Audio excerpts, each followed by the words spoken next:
Subscribe करिए हमारे channel target UP TET CTET को और बेल आइकन को दबाइए। हेलो फ्रेंड्स, मैं रेनू स्वागत करती हूँ आप सभी भावी अध्यापक एवं अध्यापिकाओं का आपके अपने channel target UP TET CTET में। दोस्तों, हम लोग बाल विकास की अवस्थाएं पढ़ रहे थे आपके बाल विकास विषय के अंतर्गत। इसमें हम लोगों ने शैशवावस्था, बाल्यावस्था का अर्थ क्या होता है, विशेषताएं क्या है, परिभाषाएं क्या क्या है, सारी चीजें हमने देख ली और क्या क्या परिवर्तन होता है एक बालक में शारीरिक तौर पर, मानसिक तौर पर, इसके अलावा क्या क्या उसकी रुचियों में परिवर्तन होता है। तो अब हम यहाँ पर आज पढ़ने वाले हैं किशोरावस्था को। तीसरे नंबर पर आता है किशोरावस्था और किशोरावस्था को हम कहते हैं एडोलसेंस। दोस्तों, जो किशोरावस्था होती है वह 12 से 18 वर्ष तक या 13 से 19 वर्ष तक भी मानी जाती है। तो अलग अलग मनोवैज्ञानिकों ने अलग अलग मत दिया है इस पर। तो चलिए यहाँ पर हम देखते हैं कि किशोरावस्था क्या होती है। दोस्तों, किशोरावस्था पढ़ाने से पहले मैं आपको ये बता दूं कि किशोरावस्था सबसे सबसे इम्पोर्टेंट है।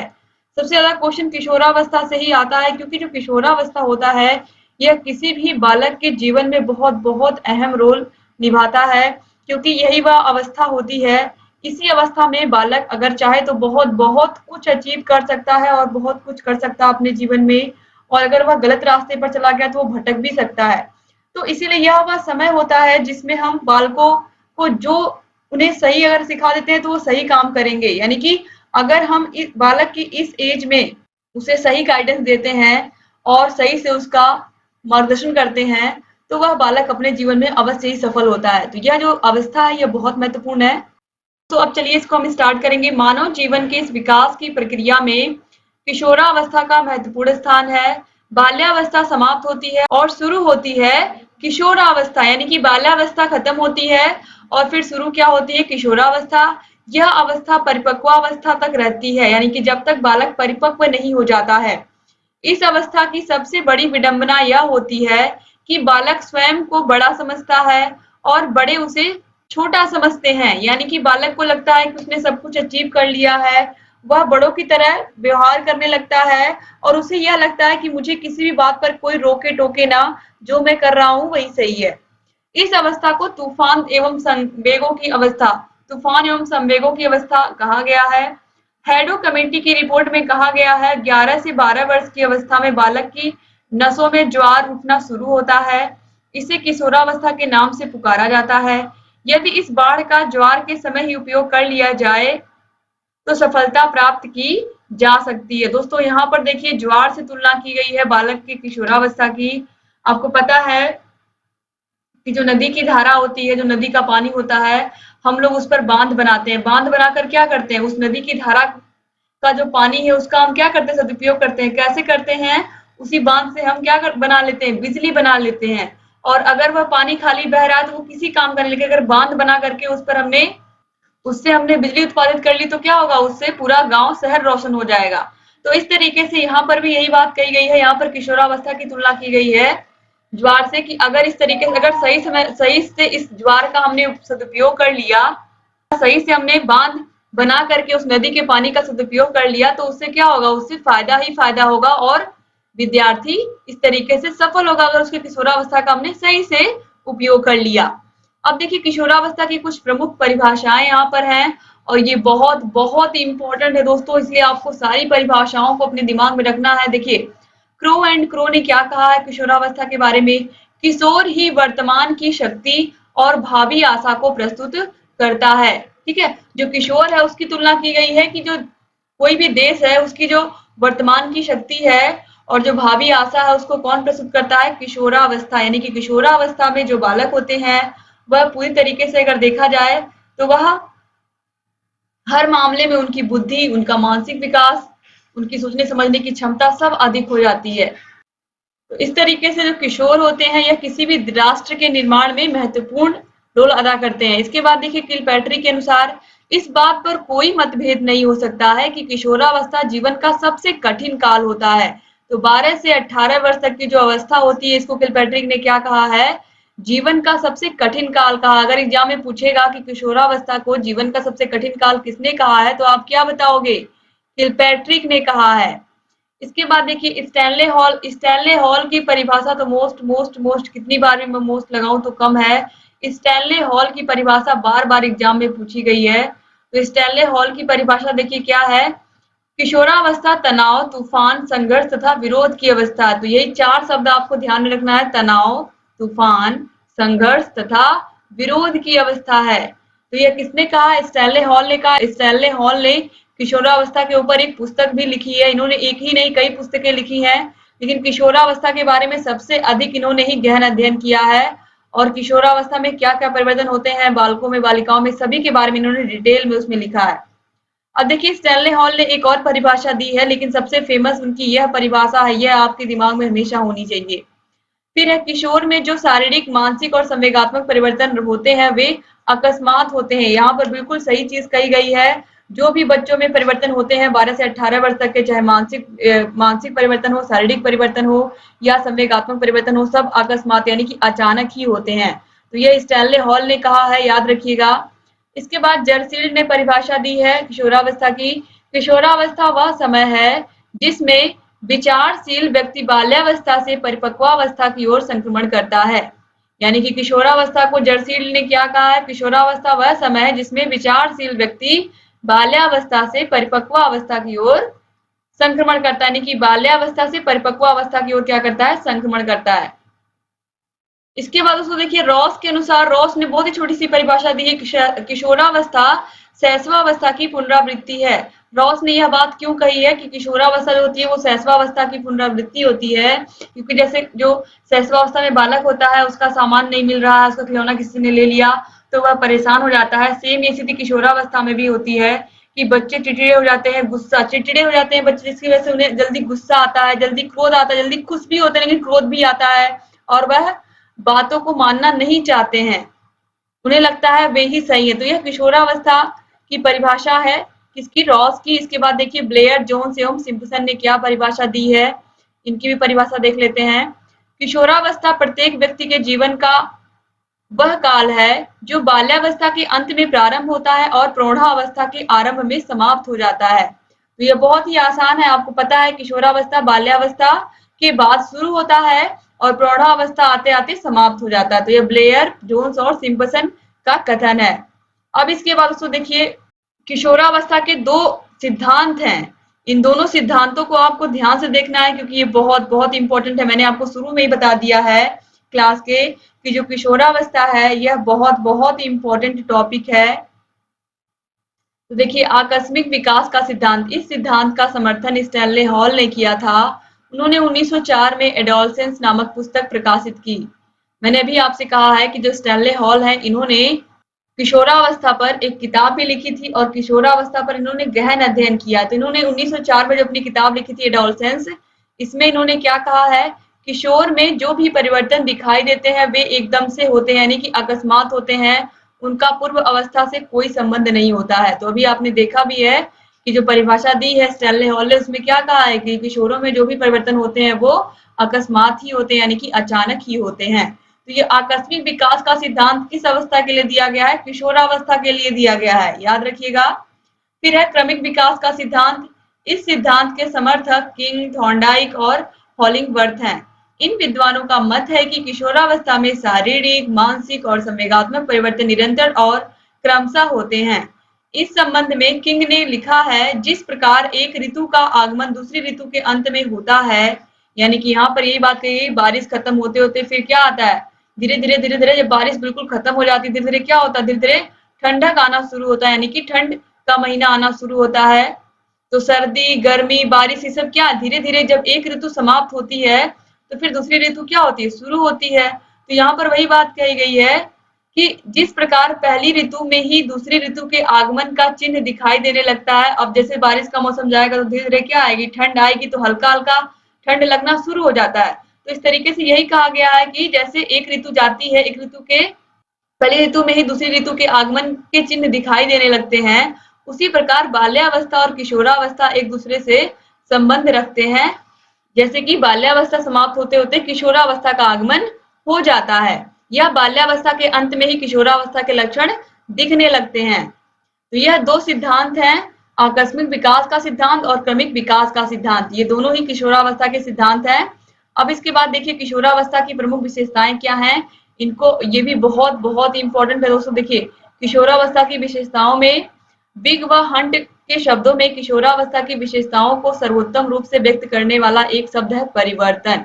कि बहुत ही तीव्र परिवर्तन होता है, शारीरिक, मानसिक, सामाजिक, हर प्रकार से परिवर्तन होता है बच्चे में।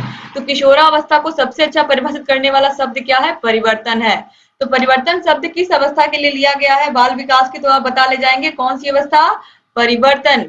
ठीक है, यानी कि यह परिवर्तन जो है यह किस अवस्था के लिए बोला गया है? तो किशोरावस्था के लिए बोला गया है। याद रखिएगा, जो किशोरावस्था है इसे हम एक शब्द में अगर परिभाषित करें तो वह शब्द क्या होगा? परिवर्तन। परिवर्तन शारीरिक, सामाजिक और मनोवैज्ञानिक होता है। अब हम इन परिवर्तनों को विस्तार से पढ़ेंगे आगे। चलिए देखते हैं। पहला है शारीरिक विकास। किशोरावस्था को शारीरिक विकास का सर्वश्रेष्ठ काल माना जाता है। इस काल में किशोर के शरीर में अनेक महत्वपूर्ण परिवर्तन होते हैं, जैसे कि भार और लंबाई में तीव्र वृद्धि। 12 से 18 वर्ष तक की अवस्था में लड़कियां भी बढ़ती हैं और लड़के भी बढ़ते हैं लंबाई में। ठीक है, इसके बाद देखिए मांसपेशियों और शारीरिक ढांचे में दृढ़ता आती है। किशोरों में दाढ़ी और मूंछ की रोमावलियों एवं किशोरियों में प्रथम मासिक स्राव के दर्शन होने लगते हैं। ठीक है, इसके बाद देखिए कॉल्सनिक का कथन है, किशोर और किशोरियों दोनों में अपने स्वास्थ्य की चिंता रहती है। किशोरों के लिए सबल, स्वस्थ और उत्साही बनना और किशोरियों के लिए अपनी आकृति को नारी जातीय आकर्षण प्रदान करना महत्वपूर्ण होता है। यानी कि यह जो अवस्था होती है इसमें बच्चे अपने शरीर को लेकर के, अपने स्वास्थ्य को लेकर के बहुत ही ज्यादा जागरूक होते हैं, या फिर ये कहें कि चिंतित होते हैं।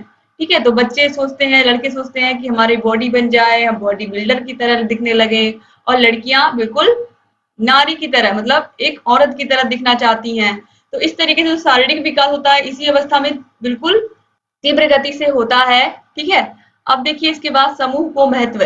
ये जो किशोरावस्था होती है 12 से 18 वर्ष तक की अवस्था, इसमें क्या होता है? देखिए, किशोर जिस समूह का सदस्य होता है उसे वह अपने परिवार और विद्यालय से अधिक महत्वपूर्ण समझता है। यानी कि जिस भी ग्रुप में बच्चे रहते हैं, आपको पता है कि स्कूल में ग्रुप बना करके रहते हैं 12 से 18 वर्ष तक के जो बच्चे होते हैं, तो इसमें देखिए समूह की भाषा, नैतिक मूल्यों एवं वस्त्र पहनने की जो आदत होती है, यानी कि उस समूह में अगर 8 से 10 बच्चों का समूह है तो आप देखोगे कि जितने बच्चे हैं सबके कपड़े वो कोशिश करते हैं एक ही तरीके के हो, हेयर स्टाइल एक तरीके की हो, भाषा, नैतिक मूल्य, क्योंकि बच्चा उन्हीं को अपना फ्रेंड बनाता है, उन्हीं बच्चों को जिससे उसका व्यवहार मिलता हो, उसको उसको उसकी बातें समझ में आती हो। तो इस तरीके से बच्चे समूह बनाते हैं और उस समूह के सदस्य होते हैं, और उन्हें लगता है कि वह जो समूह है हमारा, वही हमारे लिए सब कुछ है। परिवार और विद्यालय से भी आगे समझते हैं वो अपने ग्रुप को। ठीक है, अब देखिए इसके बाद स्थिति व महत्व की अभिलाषा। किशोर में महत्वपूर्ण व्यक्ति बनने और प्रौढ़ों के समान निश्चित स्थिति प्राप्त करने की अत्यधिक अभिलाषा होती है। इसीलिए स्कूलों में बाल संसद का गठन किया जाता है कि बच्चों को भी अवसर मिले।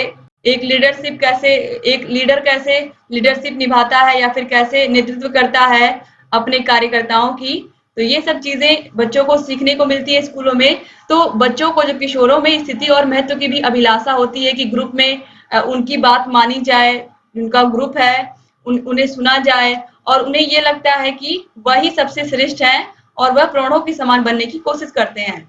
फिर देखिए व्यवसाय का चुनाव। इस अवस्था में बालक अपने भावी व्यवसाय को चुनने के लिए चिंतित रहता है। जब छात्र हाई स्कूल, इंटरमीडिएट में जाता है तब वह कौन सा व्यवसाय चुने, यह प्रश्न उसे चिंतित करता है। यह बहुत बहुत इंपॉर्टेंट है दोस्तों। किस अवस्था में बच्चे को व्यवसाय की चिंता होती है? तो व्यवसाय की चिंता हाई स्कूल में गणित लिया है, या हाई स्कूल के बाद उसने गणित लिया है, या हाई स्कूल के बाद उसने बायो लिया है, तो वह ले तो लिया है लेकिन उसे भविष्य में ये चिंता रहती है कि वह बायो लिया है तो मेडिकल का एग्जाम क्रैक कर पाएगा या नहीं कर पाएगा। बच्चे ने मैथ्स लिया तो वो सोचता है कि वह इंजीनियरिंग का एग्जाम क्वालिफाई कर पाएगा या नहीं कर पाएगा, कहीं 1 नंबर से 2 नंबर से रुक ना जाए। इस तरीके की भावनाएं बच्चों के अंदर आती हैं। तो वह साइंस, ये कहें कि साइंस या मैथ्स में से ये तो चुन लेता है कि मुझे क्या लेना है, लेकिन उसे यह हमेशा डर रहता है कि वह एंट्रेंस एग्जाम को क्रैक कर पाएगा या नहीं कर पाएगा। तो इस तरीके से व्यवसाय की चिंता बच्चों के अंदर होती है। कौन सा करियर चूज करें कि आसानी से उसमें हमें नौकरी मिल जाए, हमारा जीवन अच्छे से चले। ठीक है, तो ये चिंता भी होती है बच्चों के अंदर। फिर देखिए स्वतंत्रता व विद्रोह की भावना, ये बहुत इंपॉर्टेंट है। किशोरावस्था में बालक शारीरिक व मानसिक स्वतंत्रता चाहता है। वह बड़ों के आदेशों, विभिन्न परंपराओं, रीति रिवाजों और अंधविश्वासों के बंधनों में न बंधकर स्वतंत्र जीवन व्यतीत करना चाहता है। वह सोचता है कि उसके ऊपर कोई रोक टोक ना करे, उसको कोई आदेश ना दे।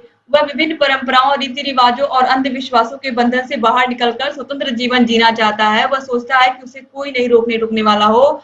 और किशोरावस्था में आप सभी लोग लगभग गुजर ही चुके हैं उस अवस्था से, या कुछ लोग होंगे भी अभी उस अवस्था में। तो यहाँ पर आप देखिए, जो जो किशोरावस्था होती है, इसमें मुख्य रूप से जो बच्चे क्या होना चाहते हैं, स्वतंत्र होना चाहते हैं। वो किसी का भी रोक टोक वो नहीं चाहते। कहीं जा रहे हैं तो उनको कोई रोके टोके, या कोई काम कर रहे हैं तो उस काम को करने दिया जाए, माता पिता ना रोके। तो इस तरीके से बच्चों के अंदर एक भावना होती है कि वह स्वतंत्र रहें। और अगर स्वतंत्रता नहीं मिलती है तो वह विद्रोह भी कर देते हैं, यानी कि बातों को नहीं मानते हैं। ठीक है, तो ये तो होता ही है 12 से 18 वर्ष तक की जो अवस्था होती है, इस अवस्था में। इसके बाद देखिए, समाज सेवा की भावना, ये भी इम्पोर्टेंट है कि इस अवस्था में बच्चों में समाज सेवा की भी भावना आती है। तो किशोरों में समाज सेवा की भावना अति तीव्र होती है।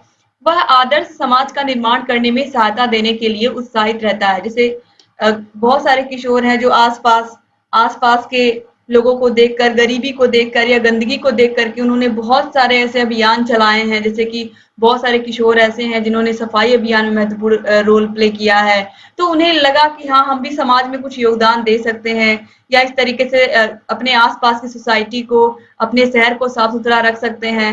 तो इस तरीके से जो समाज सेवा की भावना होती है बच्चों के अंदर, वह किशोरावस्था में ही जन्म लेती है। इसके बाद देखिए, ईश्वर और धर्म में विश्वास।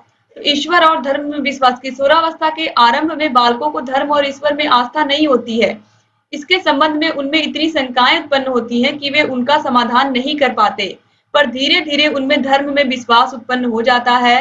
वे ईश्वर की सत्ता को स्वीकार करने लगते हैं। यानी कि शुरू शुरू में बच्चों को ईश्वर और धर्म में विश्वास नहीं होता है, लेकिन धीरे धीरे धीरे, या फिर ये कहें कि उनके टीचर्स के समझाने पर, या फिर ये कहें कि माता पिता परिवार के लोगों के समझाने पर, उन्हें धीरे धीरे बातें समझ में आने लगती है कि कोई ना कोई है, कोई ना कोई ऐसी शक्ति है जिसने, जो हम सभी का ख्याल रखता है, जो हम हमारी हमारी बातों को सुनता है, या फिर ये कहें कि हमारे मनोकामनाओं को पूरा करता है, हमारी इच्छाओं को पूरा करता है। तो धीरे धीरे बच्चों को ये बात समझ में आने लगती है, या किशोर या किशोरियों को ये बात समझ में आने लगती है कि कोई ना कोई सत्ता या ईश्वरीय सत्ता है। हर एक धर्म में ये चीज होती है। अब देखिए, इसके बाद वीर पूजा की प्रवृत्ति, ये बहुत बहुत इंपॉर्टेंट है। दोस्तों, आप लोगों को पता है, जो सेना में जो भर्ती होती है, चाहे पुलिस की वैकेंसी हो, चाहे आर्मी की वैकेंसी हो, उसमें आप देखो 18 वर्ष तक की अवस्था मांगता है। तो ये क्यों मांगता है? क्योंकि यह किशोरावस्था की एंडिंग होती है, या फिर ये कहें कि किशोरावस्था में बालकों के अंदर जो उत्साह होता है, वो बहुत अधिक होता है। अपने देश की रक्षा करनी है, अपने देश के लिए कुछ ना कुछ कर जाना है, और अपने देश का झंडा हमेशा ऊंचा रखना है। तो ये सब भावनाएं आती है बच्चों के अंदर। इसके अलावा बहुत सारे जो हीरो हीरोइन है, उनको बहुत सारे बच्चे अपना आइडियल बना लेते हैं। उन्हीं की तरह बाल रखना, उन्हीं की तरह कपड़े पहनना, उन्हीं की तरह बोलने की कोशिश करनी, उन्हीं की तरह एक्टिंग करनी है। तो ये भी होता है। तो वीर पूजा में देशभक्त, यानी कि ये कहें कि देशभक्त के तौर पर अगर आप देखोगे इसमें, तो आप सेना सेना के जवानों को लोगे। और अगर हीरो हीरोइन के तौर पर अगर आप देखोगे, तो उनको भी बहुत सारे लोग क्या करते हैं, उनका भी अनुसरण करते हैं, उनको भी फॉलो करते हैं, आपको पता ही होगा। तो इस तरीके से, तो यहाँ पर जो भी बच्चों को अपने अपने अनुसार जो भी उन्हें समझ में आता है, वह अपना आदर्श जरूर किसी ना किसी को बनाते हैं, जो किशोरावस्था होती है इसमें। ठीक है, और उन्हीं की तरह बनने की कोशिश करते हैं। तो ये किशोरावस्था, ये जो एक व्यक्ति को बता देती है, एक बच्चे एक के भविष्य के बारे में बता देती है कि उसका जीवन, या उसका जीवन आगे चल करके कैसा होगा। ठीक है, तो अब देखिए, इसके बाद आगे हम देखेंगे पर अपराध प्रवृत्ति का विकास। ये 9वें नंबर पर, ये बहुत बहुत इंपॉर्टेंट है। इसको मैं आसानी से आपको समझा देती हूँ। आप लोगों ने देखा होगा कि बच्चों को किस तरीके से उनका ब्रेन वॉश कर दिया जाता है, कितने बच्चों को आतंकवादी बना दिया जाता है। और ये सारे बच्चे 18-19 साल के होते हैं, 17 के भी होते हैं, या 15 के भी होते हैं। तो यह जो अवस्था होती है, इस अवस्था में आपके दिमाग में जो बातें डाल दी जाएंगी, जो आपको समझा दिया जाएगा, आपके बड़े आदर्श, आप लोग जिसको भी मानते हो, जो आपको बता देंगे, आपको लगता है वही चीज सही है। और इसी अवस्था में कितने सारे बच्चे अपराध की तरफ बढ़ जाते हैं, चोरी, इसके अलावा और भी बहुत सारी चीजें। ठीक है, तो इस तरीके से बच्चे गैंगस्टर बन जाते हैं, और आतंकवाद की तरफ तो मुड़ ही जाते हैं। तो यह बहुत बहुत नाजुक अवस्था होती है। इसमें बच्चों को जो इनके दिमाग में डाल दिया गया, वही बात इनके दिमाग में फिट हो जाती है। तो इस वजह से अपराध प्रवृत्ति भी इस अवस्था में बहुत तेजी से बढ़ती है। तो इसका रीजन क्या होता है? बालक निराशा, असफलता, इसके अलावा प्रेम के अभाव आदि के कारण अपराध प्रवृत्ति का विकास अत्यधिक होता है बच्चों में। तो इसीलिए माता पिता को एक बात हमेशा ध्यान रखनी चाहिए कि अपने अपने बच्चों को इस अवस्था में हर प्रकार से उनकी मदद करनी चाहिए, उनके साथ मित्रवत व्यवहार करना चाहिए और ये देखना चाहिए कि कहीं बालक बहुत निराश तो नहीं, किसी बात को लेकर के चिंतित तो नहीं है। अगर परीक्षा में कम नंबर आ गया, टेस्ट में कम नंबर आ गए, तो उसे आप बहुत बहुत ज्यादा मत डांटिए या बहुत अधिक उसको इतना मत बोल दीजिए कि वह बच्चा बिल्कुल डिप्रेशन में चला जाए। तो यही वह अवस्था होती है जिसमें इन सभी चीजों से बच्चा जो होता है वो निराश होकर के, असफल होकर के क्या कर लेता है, अपराध प्रवृत्ति अपना लेता है। इसके बाद देखिए घनिष्ठ व व्यक्तिगत मित्रता।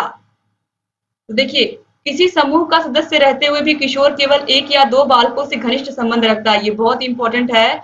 तो घनिष्ठ व व्यक्तिगत मित्रता का मतलब है कि उस समूह में किसी भी ग्रुप में बच्चा रहता है लेकिन एक या दो फ्रेंड उसके ऐसे होते हैं जिनसे वह कोई भी बात नहीं छिपाता, हर बात शेयर करता है और अपनी समस्याओं के बारे में अपने व्यक्तिगत बातों के रूप में खुलकर उनसे बात करता है। ठीक है, तो यह जो किशोरावस्था होती है इसमें घनिष्ठ मित्रता होती है, याद रखिएगा। फिर है सर्वाधिक काम प्रवृत्ति। सर्वाधिक विषम लैंगिक आकर्षण किशोरावस्था में ही होता है। जैसे कि आपने बाल्यावस्था में क्या देखा था कि जो गर्ल्स होती हैं वो गर्ल्स के साथ रहना पसंद करती हैं, जो बॉयज हैं वो बॉयज के साथ ग्रुप बनाना पसंद करते हैं। लेकिन जो किशोरावस्था 12 से 18 वर्ष तक की या 13 से 19 वर्ष तक की अवस्था है, इसमें जो गर्ल्स है वो बॉयज या फिर ये कहे जो बॉयज है वो गर्ल्स को अपना फ्रेंड बनाने की कोशिश करते हैं। ठीक है, यानी कि विषम लैंगिक आकर्षण इसमें होता है और सर्वाधिक काम प्रवृत्ति होती है इस अवस्था में। इसके बाद देखिए कल्पना का बाहुल्य व दिवा स्वप्न की प्रवृत्ति होती है। तो यह जो अवस्था होती है इसमें बच्चा अपनी कल्पना की दुनिया में खो जाता है। वो जिस तरीके का जीवन जीना चाहता है उस तरीके की वह कल्पना करता है और कल्पना में ही खुश रहने की कोशिश करता है। तो किशोरावस्था में कल्पना और दिवा स्वप्नों की बहुत अधिकता होती है। बुद्धि का अधिकतम विकास, सोचने समझने और तर्क करने की शक्ति में वृद्धि होती है। तो यह जो अवस्था होती है 12 से 18 वर्ष तक की, इसमें बच्चे की बुद्धि का भी बहुत अधिक विकास होता है, सोचने समझने की और तर्क करने की क्षमता भी बहुत तेजी से बढ़ती है। फिर संवेगों में अस्थिरता होती है। इसका क्या मतलब है? अस्थिरता का मतलब ये है दोस्तों कि जो बालक के संवेग है, कभी वह खुश रहेगा, अचानक वह दुखी हो जाएगा या क्रोधित हो जाएगा किसी बात पर। तो उसके जो संवेग है वो बहुत ज्यादा परिवर्तित होते रहते हैं, जिसकी वजह से क्या होता है कि वह स्थिर नहीं रह पाता है।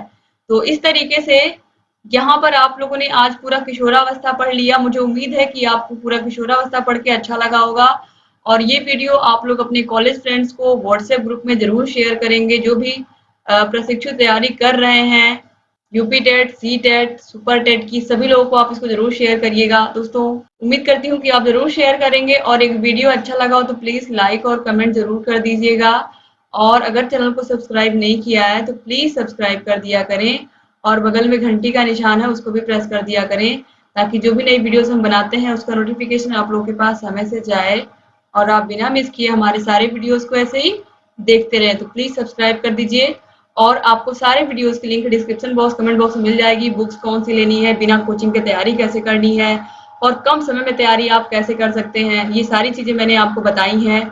आप सारे वीडियोस को देखिए, जहाँ कहीं कोई भी समस्या आए हमसे बताते रहिए। ऐसी चैनल से बने रहिए और लगातार आपके लिए वीडियोस हम लेकर के आते रहेंगे। तो बाल विकास की अवस्थाओं में तीनों अवस्थाओं को आज आप लोगों ने पढ़ लिया। उम्मीद करती हूँ ये वीडियो आपको पसंद आई होगी और आप ऐसे चैनल से बने रहेंगे। जय हिंद दोस्तों।